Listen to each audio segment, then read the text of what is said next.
Hello दोस्तों, स्वागत है आप लोग का आपके अपने यूट्यूब चैनल रुस्तम क्लासेस में। आज मैं आप लोगों के लिए क्लास 10th का फर्स्ट चैप्टर दोस्तों श्रम विभाजन और जाति प्रथा। ठीक है दोस्तों, श्रम विभाजन और जाति प्रथा का इंपॉर्टेंट क्वेश्चन मैं आज आप लोगों को लेकर के आया हूं और एक ही वीडियो में आज मैं पूरा का पूरा श्रम विभाजन और जाति प्रथा का आंसर क्वेश्चन आप लोग को प्रोवाइड करा दूंगा। ठीक है दोस्तों, तो अगर आप लोगों ने मेरे चैनल को अभी तक सब्सक्राइब नहीं किया तो पहले जाकर के आप सब्सक्राइब कर ले एंड बेल आइकन को दबा दे, जिससे इस चैनल के थ्रू जितनी भी नोटिफिकेशन होगी दोस्तों बिल्कुल आप लोग को समय पे मिल जाए।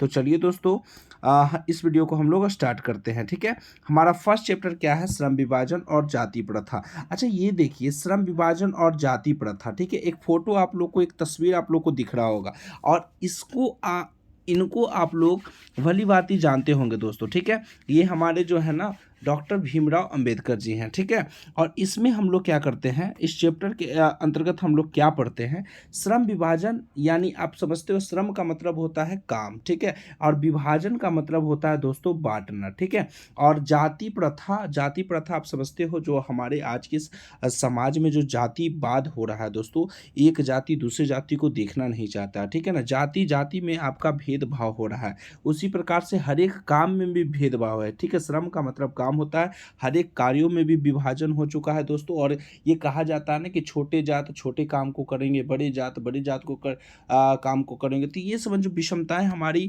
समाज में जो फैली हुई है, और इसी सब विषमताओं को दूर करने का प्रयास किए थे कौन? हमारे भीमराव अंबेडकर जी। ठीक है, इनको कहा जाता था गरीबों का मसीहा। इनके समय में जो चलता था ना दोस्तों, काफ़ी छुआछूत चलता था।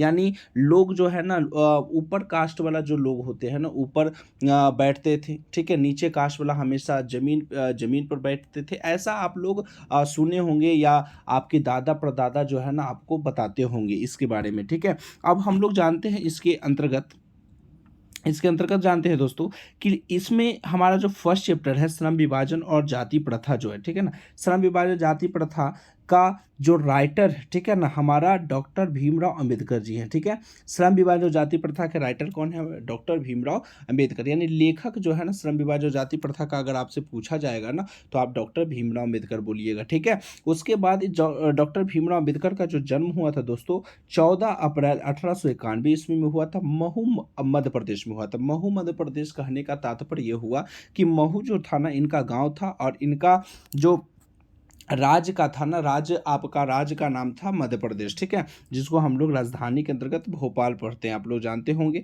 इनका जो निधन हो गया था दोस्तों 6 दिसंबर 1956 में निधन हो गया था, और ये निधन कहाँ हुआ था दोस्तों? दिल्ली में हो गया था। ठीक है ना, इनका निधन जो हुआ था दोस्तों दिल्ली में हुआ था निधन। ठीक है, उसी प्रकार से श्रम विभाजन और जाति प्रथा के बारे में आप समझ गए। श्रम विभाजन का मतलब जब कार्यों में बंटवारा होता है ना, कार्य तरह तरह के जो काम को हम लोग क्या करते हैं? बांट देते हैं। ठीक है, उनका विभाजन करते, तो हमारा श्रम विभाजन कहलाता है। तो उसी प्रकार से जब हम लोग जाति को बांट देते हैं, ठीक है, हर एक जाति, जैसे हम लोग जानते हैं ना दोस्तों कि भारत जो है एक मिश्रित अर्थव्यवस्था है।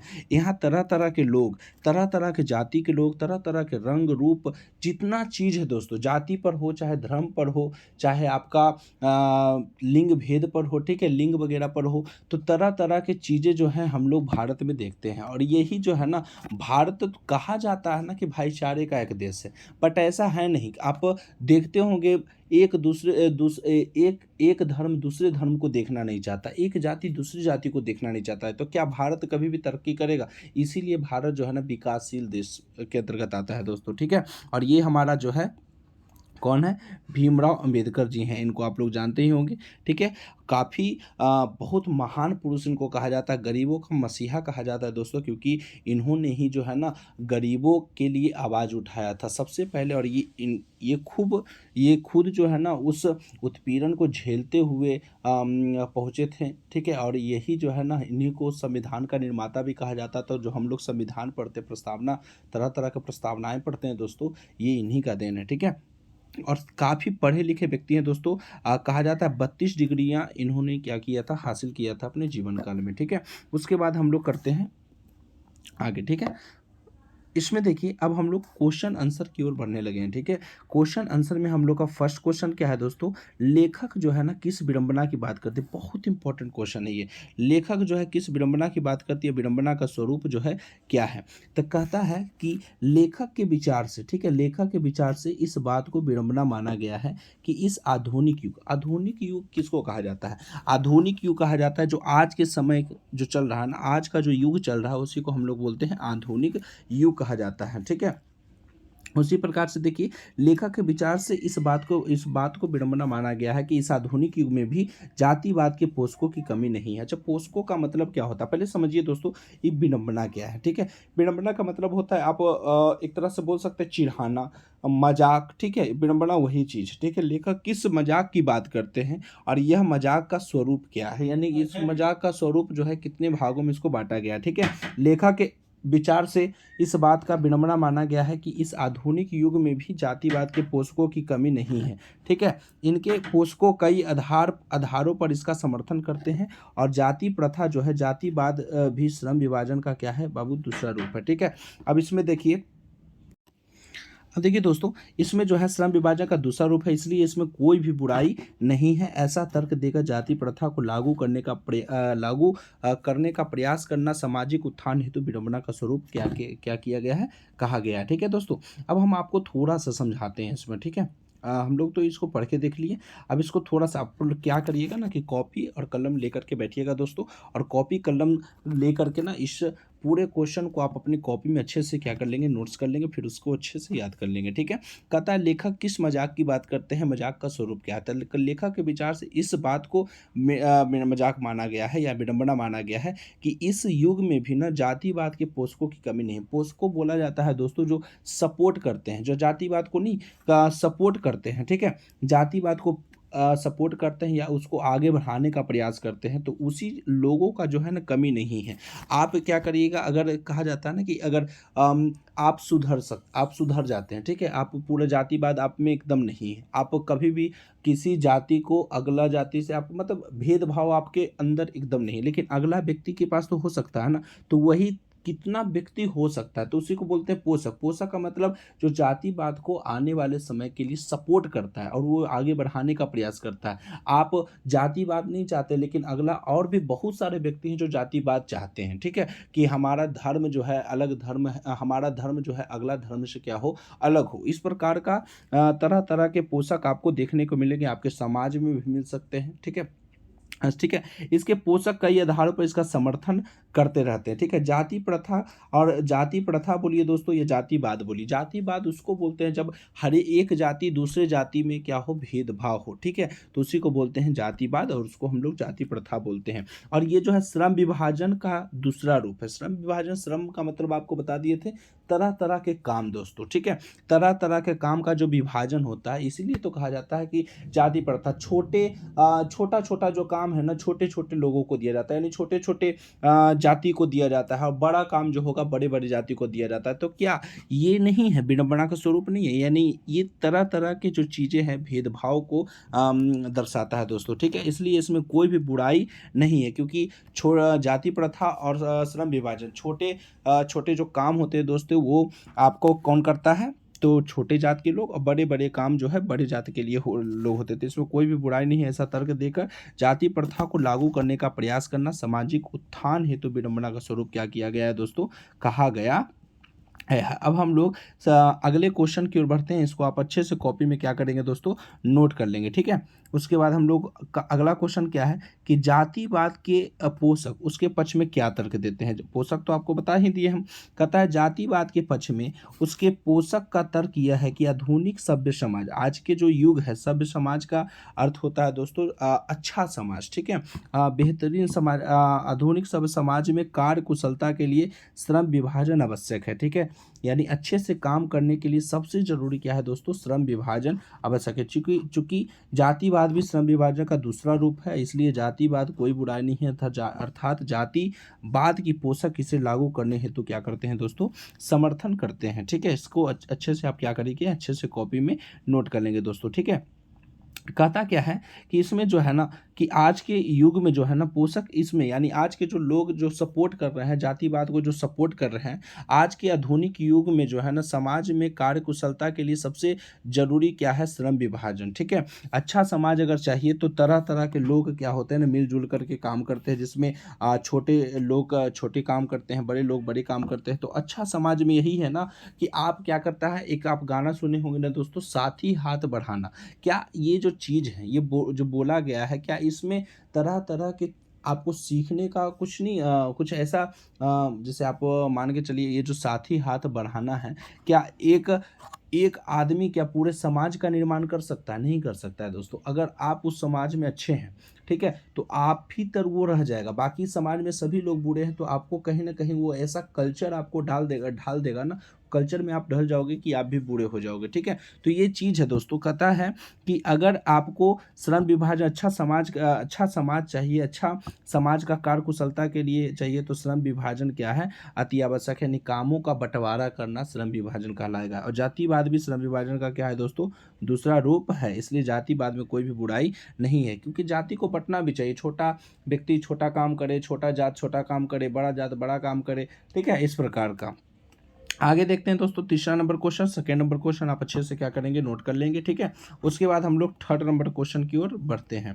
थर्ड नंबर क्वेश्चन हम लोग का क्या कहता है कि जातिवाद के पक्ष में दिए गए तर्कों, ठीक है, जातिवाद के पक्ष में जो है दिए गए तर्कों पर लेखक की प्रमुख आपत्तियां क्या थी। आपत्तियां का मतलब उसमें क्या क्या उनको कठिनाई थी, क्या क्या दिक्कत थी। ठीक है, कहता है जातिवाद के पक्ष में दिए गए तर्कों पर लेखक की आपत्तियां है कि जाति प्रथा के अंतर्गत जो है श्रम विभाजन स्वाभाविक विभाजन नहीं है। ठीक है, जिससे मनुष्य अपनी रुचि और क्षमता के अनुसार काम का चयन नहीं कर पाता है, बल्कि विभाजित वर्गों को एक दूसरे की उपेक्षा ऊंच नीच या करार देते हैं, जो कि विश्व के सभी किसी भी समाज में नहीं पाया जाता है। कहा जाता है दोस्तों, कहता है इसमें कि मनुष्य जो है ना अपना रुचि से कोई भी काम नहीं कर सकते हैं। उनको कहा जाता है, जैसे अगर मान के चलिए आपको अपना रुचि का काम करना है, लेकिन ये पहले के समय में नहीं चलता था। पहले के समय में अगर आपके पिताजी डॉक्टर हैं, ठीक है, अगर आपके पिताजी जो है ये क्या है, डॉक्टर है, ठीक है, अब आपके पिताजी डॉक्टर हैं तो एकदम जायज बात थी कि आप भी डॉक्टर ही बनोगे। डॉक्टर का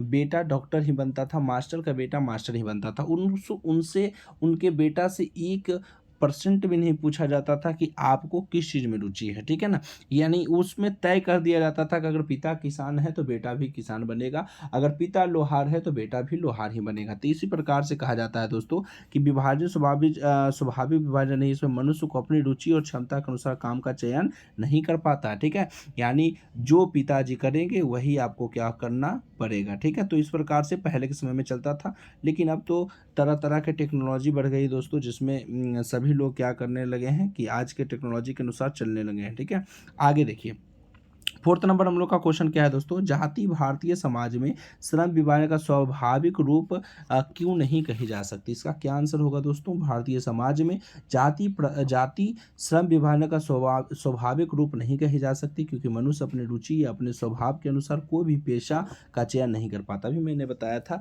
कि कोई भी व्यक्ति जो है अपना पेशा का परिवर्तन नहीं कर सकता, अपना पेशा का चयन नहीं कर सकता। आपको बताया गया कि अगर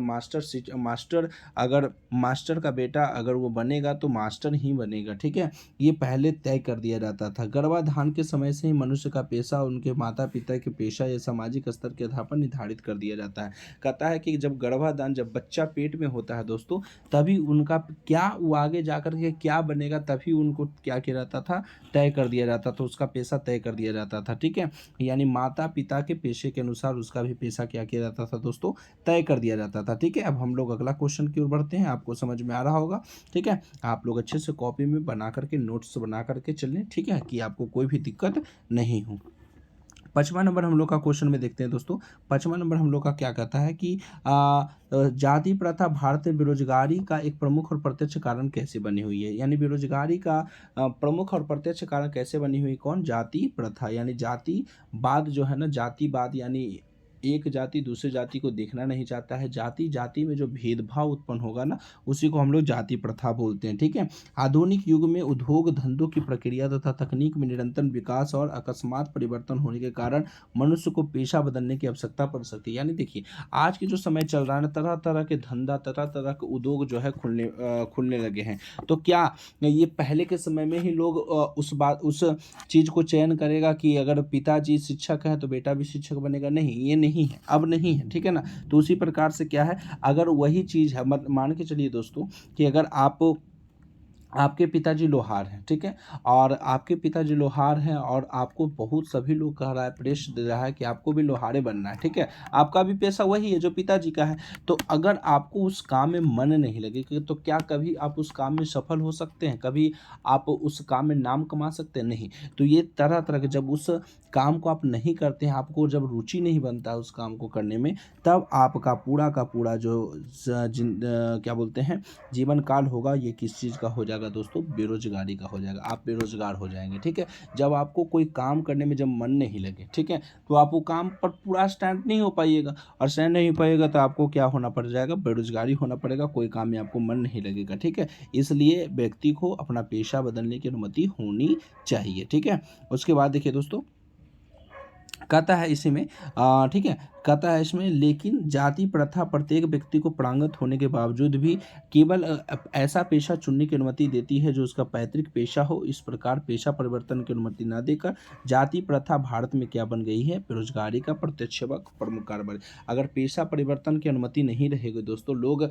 को मजबूरन जो है उस काम को करने में मज़ा नहीं आ रहा है। ठीक है। तो उसी काम को करवाया जाएगा तो लोग क्या करेंगे? उस काम को अच्छे ढंग से करेंगे? नहीं करेंगे। तो तरह तरह के लोग जो होंगे हमारे समाज में बेरोजगार हो जाएंगे। ठीक है। आगे देखिए, हम लोग का क्वेश्चन बहुत इंपॉर्टेंट क्वेश्चन था दोस्तों। ठीक है। 6 नंबर क्वेश्चन देखेंगे। 6 नंबर क्वेश्चन कहता है, लेखक आज के उद्योगों में गरीबी और उत्पीड़न से सबसे बड़ी समस्या क्या मानते हैं? ठीक है। कहता है, लेखक के अनुसार आज के इसको बढ़िया से देख लेंगे, आज के उद्योग में गरीब और उत्पीड़न इतनी बड़ी समस्या नहीं, जितनी बड़ी समस्या यह है कि मनुष्य से लोग निर्धारित कार्य को रुचि के साथ विवशतावश करते हैं। ऐसी स्थिति स्वभावतः मनुष्य को दुर्भावना से ग्रस्त होकर टालू काम करने और कम काम करने के लिए प्रेरित करती है। ऐसी स्थिति में कुशलता कैसे प्राप्त होती है? कुशलता, देखिए दोस्तों, जब आपको काम करने में मन नहीं रहेगा, आप उस काम करने में आपको कुशलता नहीं मिलेगी, तो आप उस काम को क्यों करेंगे? तो वही चीज़ है ना कि टालू काम है का मतलब, जैसे कि आपको मान के चलिए कोई काम बोला जा रहा है, आप उस काम को टाल दिए। इसका मतलब क्या हुआ कि उस काम में आपको इंटरेस्ट नहीं है, उस काम को करने में आपको इंटरेस्ट नहीं है। ठीक है। तो उस काम में आपको जब अरुचि पैदा नहीं होगी, तो वो जिस काम को करने में अरुचि होती है दोस्तों, अरुचि पैदा होती है, यानी उस काम में कभी भी आपका मन नहीं लगेगा और कभी आप उस काम को लंबे समय तक नहीं कर सकते हैं। ठीक है। और इसके कारण ही आपको बेरोजगारी का आईना देखना पड़ जाएगा दोस्तों। ठीक है। उसके बाद अगला क्वेश्चन हम लोग देखते हैं, 7वां नंबर क्वेश्चन क्या कहता है दोस्तों कि जाति प्रथा, लेखक के पाठ में किन प्रमुख पहलुओं जाति प्रथा को एक हानिकारक प्रथा में दिखाया है? ठीक है। कहता है, जाति प्रथा में श्रम विभाजन मनुष्य की स्वेच्छा पर निर्भर करती है। ठीक है। श्रम विभाजन जो होता है, काम की विभाजन, जो काम का बंटवारा होता है, मनुष्य की स्वेच्छा, अगर मनुष्य का उसमें स्वेच्छा है तो उस पर निर्भर नहीं करता है। ठीक है। कि आपको कौन सा काम करना है, ये आपको दिया जाता है आपके माता और पिता के अनुसार। ठीक है। मनुष्य स्वेच्छा से अपने पेशा को बदल सकता है। ठीक है। इस बातों को माध्यम से लेखक ने आर्थिक पहलू से भी जाति प्रथा को क्या किया? हानिकारक सिद्ध किया। जाति प्रथा जो है, जाति में तरह तरह का भेदभाव को, उसी को हानिकारक सिद्ध किया है कि अगर ऐसे ही अगर चलते रहेगा, जाति प्रथा चलते रहेगा, जाति जाति में अनबन होता रहेगा, तो एक तरह से हर एक जाति दूसरे जाति के लिए हानिकारक हो सकता है। ठीक है। लड़ाई झगड़ा, युद्ध, तरह तरह के महायुद्ध आपको झेलना पड़ सकता है। ठीक है। साथ ही ऐसी प्रथा में समता, मतलब एक साथ भातृत्व यानी भाईचारा हो गया, स्वतंत्रता नहीं होता है। ठीक है। जिससे समझा जा सकता है कि जाति प्रथा लोकतांत्रात्मक पहलू से भी क्या है बाबू? हानिकारक है। ठीक है, उसके बाद हम लोग का 8वां नंबर क्वेश्चन है दोस्तों, एक लास्ट क्वेश्चन है, इसको बढ़िया से हम लोग देखते हैं। ठीक है, उसके बाद कहता है कि सच्चे लोकतंत्र की स्थापना के लिए लेखक ने किन विशेषताओं को आवश्यक माना है। ठीक है, कहता है लेखक के अनुसार एक सच्चे लोकतंत्र में स्वतंत्रता होना चाहिए, समता, भ्रातृत्व होना चाहिए, भाईचारा होना चाहिए, मिलाप होना चाहिए, आज़ादी होना चाहिए, आधारित होना चाहिए। ठीक है, जैसे आप देखिए भाईचारा किसको बोलेंगे, जैसे भाईचारा यानी एक भाई दूसरे भाई से एकदम मिलजुल करके रहते हैं। ठीक है, तो उसको भाईचारा बोलते हैं। जैसे आप दूध में पानी को मिलाओगे तो क्या होगा ना कि पानी अपना अस्तित्व क्या करेगा, समाप्त कर देता है।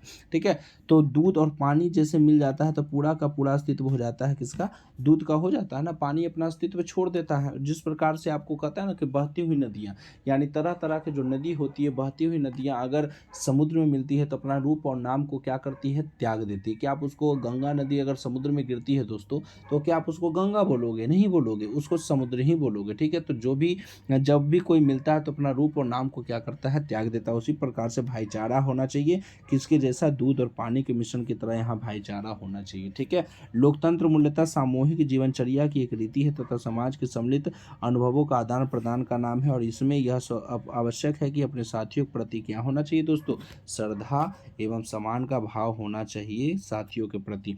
हर एक साथियों के प्रति आपको श्रद्धा और सम्मान का भाव होना चाहिए। ठीक है दोस्तों, तो इस प्रकार से तो हमारा 8 क्वेश्चन मैंने आपको कवर करवा दिया। आप इसको क्या करेंगे ना, अच्छे से कॉपी में नोट कर लेंगे। ठीक है दोस्तों, अच्छे से कॉपी में नोट कर लेंगे। मैं आपको दिखा रहा हूँ।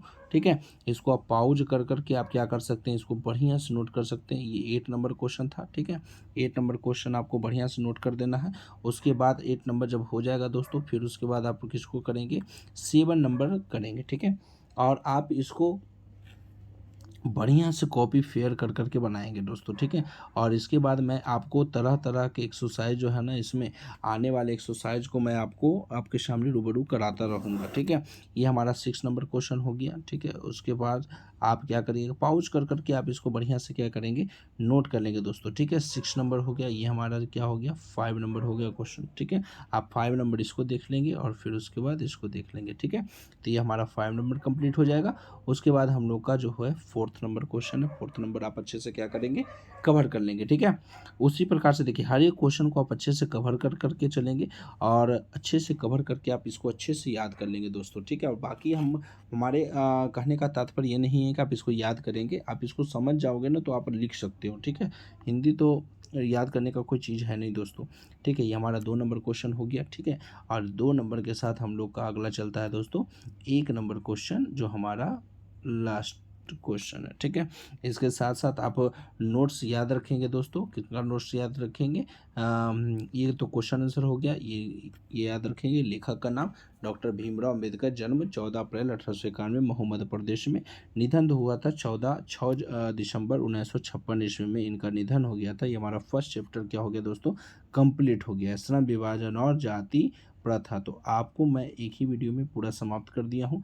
अब आप इसको अच्छे से क्या करेंगे, अच्छे से कवर कर लेंगे। ठीक है, तो आज के लिए बस इतना है दोस्तों। अगले हम लोग अगला चैप्टर में 20 के दांत जो हमारा सेकेंड चैप्टर होगा उसमें हम लोग बढ़ेंगे। तो आज के लिए बस इतना ही, धन्यवाद।